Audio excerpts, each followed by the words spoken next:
Welcome to r/entitled people, where we share stories from your lives about people who think the rules don't apply to them and they should get what they want. And today we have 3 great stories, so subscribe, hit the like button, and let's begin. The first story. Buyer wanted to receive his goods and began to attack me, and then my savior came. The second story. Liar woman tried to fire me and complained to the owner. She soon found out who the owner is. The third story. Old manager on ON had been goofing off all the time and not doing her job.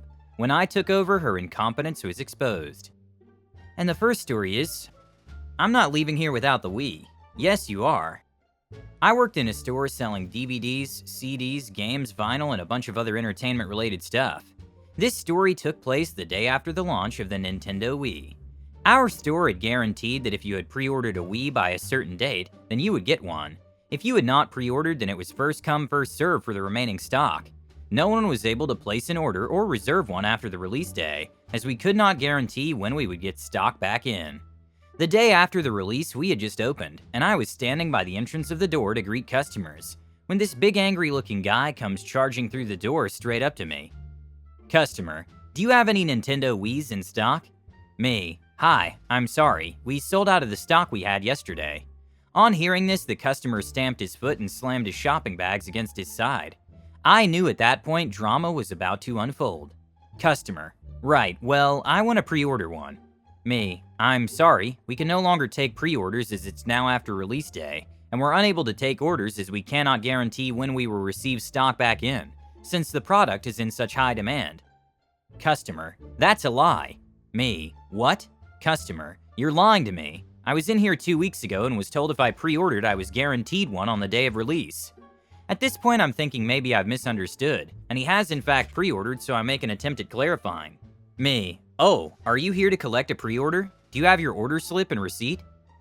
Customer, no, I don't have a slip. You should have one for me because I inquired about wanting one weeks ago.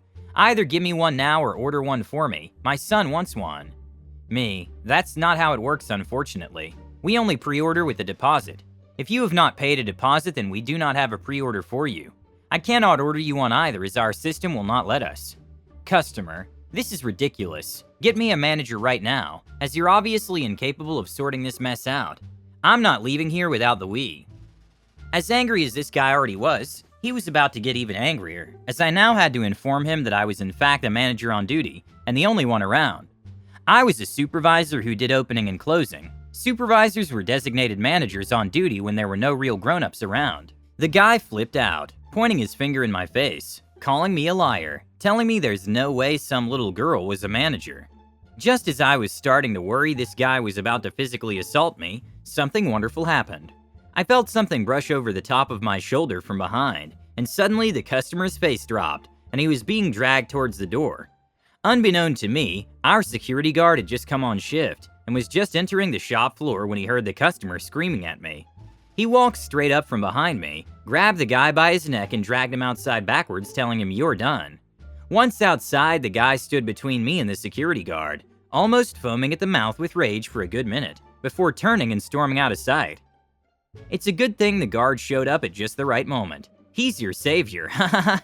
You can try to contact him and thank him for that. My goodness, that was such a satisfying ending. I really wish I could have been that security guard, just to get the satisfaction of being able to remove someone who threatens a coworker in my store. Why are some customers so annoying? You've made it clear to the customer that you don't have what they want. In doing so, he also tried to trick you by saying that he was pre-ordering. OMG. It would have been funny if you'd said you'd get the manager, and then you made that customer wait, and when you came back you would have said, "Hi, I'm the manager, how can I help you?" That customer would definitely be furious, and then you'd have your security guard help you again. The second story is, the time a lady lied to my boss to get me fired. Boss was my dad. Background. I grew up in the pet store business. My dad moved us around a lot buying stores that were failing, and then turning them around to resell. Flipping them essentially. The last one we stayed in for many years, so I have tons of stories. Growing up in retail led to a steady string of other retail jobs as well, so I'll have plenty of stories to share. This is one of my favorites. The most common theme I see in TFR is the longing to be able to tell the SH customers exactly what you think. This made the working for my dad a great time. My dad is an amazing man. 5 minutes of talking to him and he would have you writing him a check to purchase your own car from him. He could sell anything to anyone. He also gave zero Fs what anyone thought of him or what he had to say. When customers threatened never to come back, he would clear their items from the counter and show them to the door. He was brutal and truthfully a bit on the crazy side. One of the big problems in the pet store business is much of your inventory is alive, and people, especially children, love teasing and poking at the animals. This is not only harmful to the animals, but also creates a liability risk. Anyone in the pet store industry will tell you that no amount of danger do not touch signs will stand up against a lawsuit. Which brings us to our wonderful customer. We will call her Liar Liar, or LL. Her obnoxious young child, likely 7 or 8 years old, will be called OC. I will be me, and Dad will be Dad. So late afternoon, LL and OC come into our store to browse and likely just to kill time. Or perhaps buy a can of fish food. From the time they enter, LL has zero idea where OC is and what he's doing. This kid is out of control. Knocking things off of shelves, running, just a little a-hole. Meanwhile, LL is oblivious and browsing. Our store was decent sized for an independent pet store, and we had the best fish room in the state. Built by myself. Shameless plug, but hey, I'm still proud after all these years.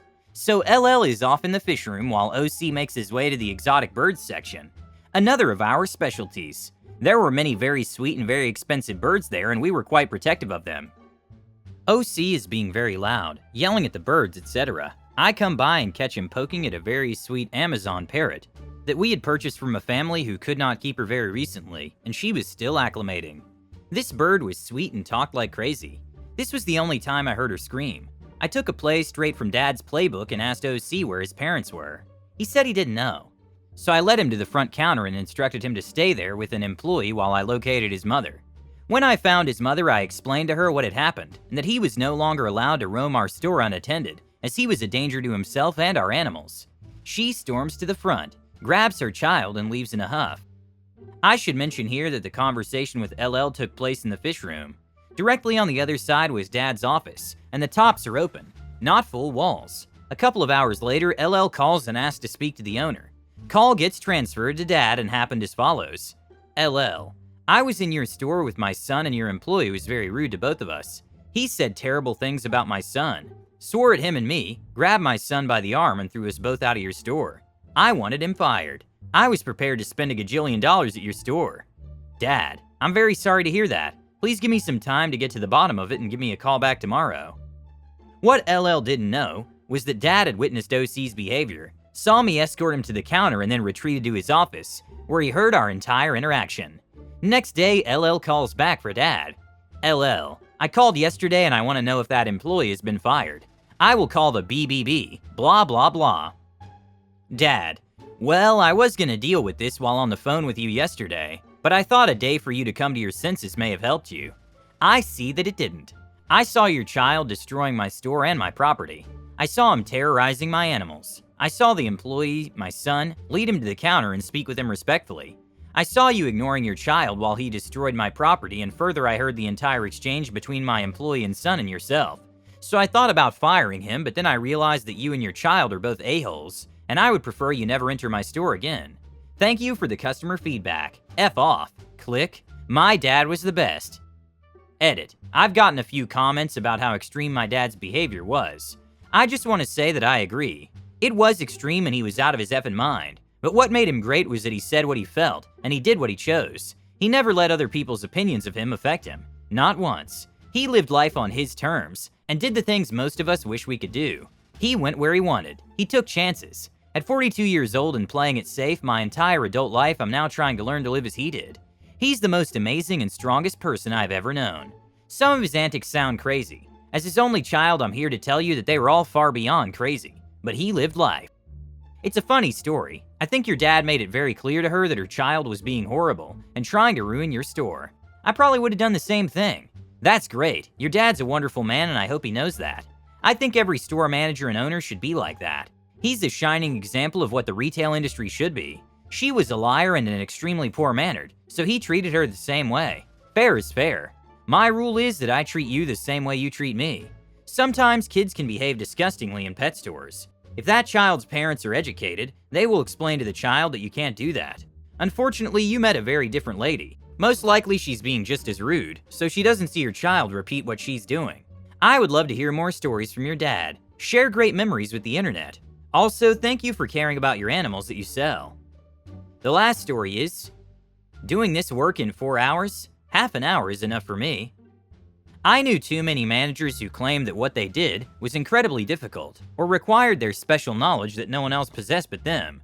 I took over for the ON manager after she got so many complaints that the entire ON crew threatened to walk. The chief complaints were that she literally wasn't doing anything. She'd hole up in the office and foist all of her responsibilities off on the lead associate. She claimed she was doing reports, writing notes, checking email, and other assorted admin tasks that didn't take a fraction of the time she claimed. I typically got in earlier than my crew by about an hour. That gave me time to liaise with the closing manager, tour the floor really quickly for any problems I needed to address, and check my email for notes, news, or issues from my boss. I'd hold a short meeting with my people and go over what we needed to focus on, then give out assignments. The first time I needed to do schedules, I told them I'd be tied up for about 30 minutes or so doing them, because I wasn't used to the ones they had, and it would take me a bit longer to do them. They got a big laugh from everyone, and I was puzzled. Even the most complicated front-end schedules only took me about an hour or so. When I asked why, they told me that the old manager took 4 or 5 hours to do the schedules. She'd lock herself in the office most of the night working on them. I told my lead I'd hold off doing the schedules until the crew was going, and everything was progressing well, so I could show him exactly what was involved. He had no idea how schedules were done in the system. He wasn't allowed access to it, and the old manager never taught him.